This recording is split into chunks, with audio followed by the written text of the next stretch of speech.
Hello and welcome all students. I, your teacher Mrs. Batul Sabuwala, will continue with the second part of this chapter, Struggle for Equality. Students, remove your textbook to page number 50. We shall continue with the chapter. We have already seen the progress of the movement, the peasants movement we have already seen, and now we shall be seeing the workers movement. In the later half of 19th century, textile mills, railway companies and such industries were started in India. 1853 के अंदर जो railways companies थी, textiles मिल थी और बाकी बहुत सारी industries India में शुरू हो गई थी. इसका रीज़न ये था कि रॉ मटेरियल तो अवेलेबल था इंडिया के अंदर. नाउ अगर ये रॉ मटेरियल्स ब्रिटिशर्स अपनी लैंड में लेके जाते हैं, इंग्लैंड में लेके जाते हैं, तो वहाँ पे उनको फिर फिनिश गुड्स तो एक्सपोर्ट इंपोर्ट बहुत हो रहा था. मतलब वहाँ पे उनके पैसे बहुत ही वेस्ट हो रहे थे. लेकिन इंडिया में उनको चीप लेबर अवेलेबल था, रॉ मटेरियल वहाँ बन रहा था, वहाँ पे अवेलेबल था, वही फैक्ट्रीज़ बनाई गई थी और वहीं पे वर्कर्स कम वेजेस में काम करते थे और इसके लिए वही से वही फिनिश गुड्स बन जाता था. तो इसके लिए इंडस्ट्री शुरू किए थे by the latter half of the 19th century. वैसे ही टेक्सटाइल मिल्स, रेलवे कंपनी सब बहुत सारी इंडस्ट्रीज शुरू की गई थी इंडिया के अंदर. The workers group had not aroused on large scale but in this period efforts were made to solve the problems of the workers. ये टाइम पे कुछ ज़्यादा वर्कर्स नहीं थे, लार्ज स्केल्स पे वर्कर्स नहीं थे, लेकिन फिर भी उनको ऐसे लगने लगा कि हमारी जो प्रॉब्लम्स है वो सॉल्व होनी चाहिए. तो इसके लिए जैसे प्रॉब्लम्स कैसे, let us discuss about their problems. The problems were related कि उनको बहुत घंटे तक काम करना पड़ता है और बहुत कम उन लोगों को वेजेस मिलते हैं. फिर कोई जॉब सिक्योरिटी नहीं थी. अगर कोई इंसान यहाँ पे ड्यू टू सम रीज़न दुर्घटना हो जाने के कारण अगर वो लोग कुछ हो जाता है उनको, तो उनको कोई अश्योरेंस नहीं था, उनको कोई मदद नहीं थी कंपनी की तरफ से या उनके जो इंडस्ट्रीज़ है उनकी तरफ से उनको कोई लाभ नहीं मिलता था. इसके लिए हालांकि वो टाइम पे वर्कर्स ज़्यादा नहीं थे, लेकिन फिर भी उनकी प्रॉब्लम्स को सॉल्व करने के लिए सोचा गया था. Establishment of the all India trade union Congress AITUC in 1920. AITUC इन 1920 को एस्टैब्लिश किया गया था. And agitation was launch against the reach condition of the tea plantation workers in Assam. यहाँ पे एक एजिटेशन हुआ था. यहाँ पे जो टी प्लांटर्स थे जो आसाम के अंदर, यहाँ पे दे वर अगेंस्ट द ब्रिटिशर्स और इसीलिए उनको उन लोगों को बहुत ही गुस्सा आ रहा था ब्रिटिशर्स के ऊपर. इन 1899 the great Indian peninsula that is GIP railway workers call for a strike for their demands. During the anti-partition movement, workers carried out strike from time to time in support of the Swadeshi that is made in India. यहाँ पे great Indian peninsula के जो railway workers हैं वो लोग भी strikes पे चले गए थे क्योंकि उनकी डिमांड्स फुलफ़िल नहीं हुई थी. और यही नहीं, वो लोग जो एंटी पार्टीशन मूवमेंट के टाइम पे उन लोगों ने भी वहाँ पे स्ट्राइक किया था. And they were promoting for स्वदेशी. वो लोग चाहते थे कि स्वदेशी चीज़ें यूज़ की जाए, ना कि फॉरेन चीज़ें यूज़ की जाए इंडिया के अंदर. After the First World War, due to the industrialization, there was a rise of worker class in India, and then a necessity for nationwide workers' union was filled. First World War के बाद industrialisation India में ज़्यादा शुरू. हालांकि industrialisation जो था वो बहुत टाइम पहले इंग्लैंड में और यूरोप में शुरू हो चुका था, लेकिन इंडस्ट्रियलाइजेशन इंडिया में आते आते it was during the first war. तो इंडस्ट्रियलाइजेशन की वजह से यहाँ पे वर्कर्स क्लास बढ़ने लगे इंडिया के अंदर, क्योंकि ज़्यादातर जो लोग थे दोज हुआ फार्मर्स, तो उनकी इतनी मिजरेबल कंडीशंस थी, तो वो लोग कभी कभी अपनी लैंड देके फिर they were going for the workers. तो वर्कर्स क्लास यहाँ पे बहुत ज़्यादा अवेलेबल थी और फिर उनको ऐसे लगने लगा कि हमारे वर्कर यूनियन भी हमारा होना चाहिए. So that is Y It was that M.N. Joshi had a major role in the working of the AITUC. और इसके लिए AITUC बनाया गया था ताकि लोगों की जो वर्कर्स है वो अपनी डिमांड्स फुलफिल कर सके. And they have form a workers union. यहाँ पे Lala Lajpat Rai was the president of the first session of AITUC.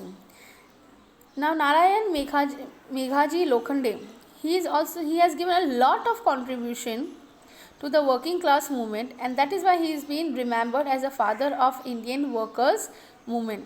Shashi Pada Banerjee and Narayan Meghaji Lokhande organized the workers at local level, and they have given a lot of contribution. Especially Narayan Meghaji Lokhande ने अपना बहुत सारा सहयोग दिया है for the working class, and he has also been there in the working class movement, so that is why he is remembered as father of Indian workers movement. The growing strength of the workers movement. In 1928, the Mumbai Mill Workers Union went on strike for 6 months. Many such strikes were made by the railway workers, jute mill workers, etc. 1928 के अंदर students मैं आपको बता दूं कि पहले ये जो टेक्सटाइल मिल्स थी वो ज़्यादातर Mumbai, specially during that Girgaon जहाँ पे चौपाटी है वो साइड पे ज़्यादा it was been a hub of the textile mills. Then afterwards due to some reason it was been shifted to the another place. So in 1928, जो मुंबई मिल वर्कर्स थे, they went for strike for nearly 6 months because they have put their demands and their demands were not being fulfilled. So that is why they went for strike. Many such workers like the railway workers, the jute mill workers, they all had been also going for the strike. Now when these workers are going for the strike, it was a loss for the British government. The government was disturbed to see the growing strength of the workers movement. यहाँ पे government बहुत disturb हो रही थी, ये जो growing of the workers movement देख के वो लोग बहुत ही डिस्टर्ब हो रही थी. उनको सप्रेस करने के लिए उन्होंने कई सारे लॉज बनाए थे कि किस तरीके से इन वर्कर्स को हम ये जो उनकी जो बढ़ती हुई जो मांगे है या फिर ये जो उनके मूवमेंट्स है उनको रोकने के लिए उन्होंने बहुत सारे लॉज बनाए थे. The worker struggles prove to be supportive to the national movement. और इसी तरीके से जो वर्कर्स जो थे वो सिर्फ अपने डिमांड के लिए नहीं लेकिन नेशनल मूवमेंट में भी उन लोगों ने पार्ट लिया था ताकि उनकी मांगे जो है वो पूरी हो सके. And that is why they have been giving a lot of support to the national movement also. Shripad Amrit Dange, Muzaffar Ahmad and other such socialist leaders spread the socialist ideology among the workers. Now student will see the next movement, that is a socialist movement.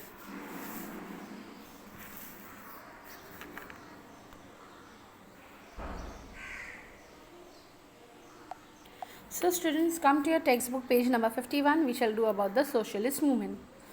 Now there were many young activists of the Indian National Congress. They felt that for the protecting the interest of the people, it is necessary to overthrow the British government. अगर हम लोगों की तरफ से अगर हम सोचते हैं, अगर उनकी इंटरेस्ट को हम प्रोटेक्ट करना चाहते हैं तो हमें ब्रिटिश गवर्नमेंट को यहाँ से हटाना चाहिए. Because British government was very much oppressive. The laws which were been made, they were very oppressive and the people could not live in a proper way as they should be. So they thought all this thing is just because of the British government. So they felt that this British government should be thrown out of India.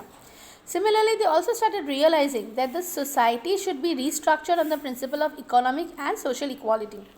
If we look into the Indian society, before the independence, we find that there were 4 Varnas and it was been divided. मतलब society के अंदर economically और socially equality नहीं थी. जैसे gender inequality थी, जो rich है वो रिच होते जा रहे हैं, जो पुअर है वो पुअर होते जाते हैं, लोगों के बीच में भेदभाव है. So if we want to throw the Britishers out of India then we should be all one, and that is why economic and social equality was very much important. Through this realization, there was rise and growth of socialist ideology. इसके लिए जो young activist थे उनको ऐसे realise होने लगा कि नहीं, यहाँ पे हमें सोशलिस्ट आइडियोलॉजी को फैलाना चाहिए और हमें बताना चाहिए लोगों को that we all are one. The socialist youth, while they were in prison at Nasik, decided to form a socialist party within the Indian National Congress. यहाँ पे जो यंग सोशलिस्ट थे उनको ऐसे लगने लगा, जब वो प्रिजन के अंदर थे नासिक में, उनको ऐसे लगने लगा कि हमें एक सोशलिस्ट पार्टी भी बनानी चाहिए इंडियन नेशनल कांग्रेस के अंदर.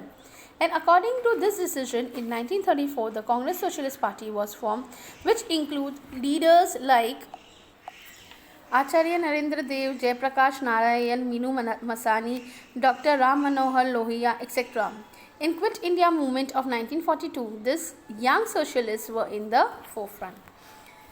यहाँ पे क्विट इंडिया मूवमेंट जब हुआ था, जिसको हम अगस्त क्रांति मूवमेंट भी कहते हैं, क्योंकि ये हुआ था in the year 1942 in the month of August.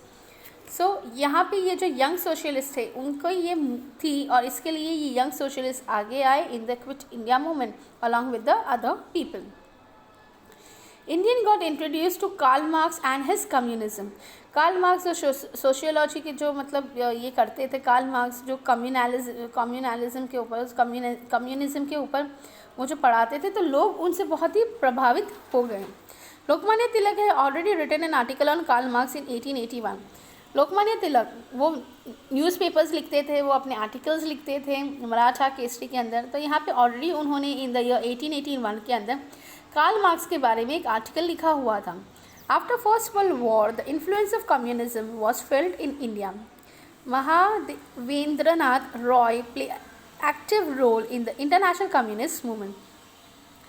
First world war के बाद कम्युनिज्म ज़्यादा फैलने लगा और महावेंद्रनाथ रॉय ने बहुत ही एक अच्छा किरदार निभाया इन the international communist movement. In 1925, the Communist Party was formed in India. The work of building militant organization of workers and peasants was done in the young communists, by the young communists. तो finally in the year 1925 के अंदर communist party form किया गया और socialist party form किया गया था in the year 1934. Communist party and socialist party, they both of them are different students, so please do not mix up both the work. यहाँ पे कम्युनिस्ट का मतलब क्या है कि सबको एक साथ दिया जाए, मतलब there should not be any economic disparity, मतलब रिच होता जाए, पुअर नहीं, सबको एक जैसा ही ट्रीट किया जाए. तो यहाँ पे मिलिटेंट ऑर्गेनाइजेशन बनाया गया था of workers and peasants by the young communist. The British government started feeling the danger of communism movement. Shripad Amrit Dange, Muzaffar Ahmad, Keshav Neelkanth, Joglekar etcetera वो अरेस्टेड. ये जो यंग लीडर्स थे जो कम्युनिज्म के बारे में, कम्युनिस्ट पार्टी जो फॉर्म किए थे, उनको गवर्नमेंट का ऐसे डर लगने लगा कि अगर ऐसे होने लगा तो शायद हमारा the British government would be failed in danger. उनको ऐसे लगने लगा कि नहीं, ऐसा नहीं होना चाहिए, अगर ऐसा हो गया तो फिर हम इंडिया पे ज़्यादा राज नहीं कर पाएंगे. तो ये जो मेन लीडर्स थे जैसे श्रीपद अमृत दंगे, देन मुजफ्फर अहमद, केशव नीलकंठ, जोगलेकर, इन सबको अरेस्ट कर दिया था. They were charge for planning of a conspiracy to overthrow the British rule. उनके ऊपर ये चार्ज लगाया गया था कि आप ब्रिटिश रूल के खिलाफ जा रहे हैं, कोई प्लान बना रहे हैं, कोई साजिश कर रहे हैं, इसके लिए ये चार्ज पे उन लोगों को अरेस्ट कर दिया था और उनको अलग पनिशमेंट दी गई थी. The trial took at Meerut and therefore it is known as the Meerut conspiracy case. ये जो था ये मेरठ में हुआ था, इसके लिए इसको मेरठ कॉन्स्पिरेसी केस कहा गया है. Even after the Meerut trial the influence of communist work और मूवमेंट रिमेन कंस्टेंट. हालांकि इन लोगों को अरेस्ट कर दिया गया था, लेकिन ये जो वर्कर्स मूवमेंट जो चल रहा था, कम्युनिस्ट वर्कर्स मूवमेंट, ये जैसे ही चल रहा था उनके अरेस्ट के बाद भी वैसे ही वो चल रहा था. So with this student we have completed the two part, that is the socialist part. We have seen about the workers union and we have seen about the communist movement. So the next part, that is feminist movement and the Dalits, that will do in the next part. So with this student, thank you.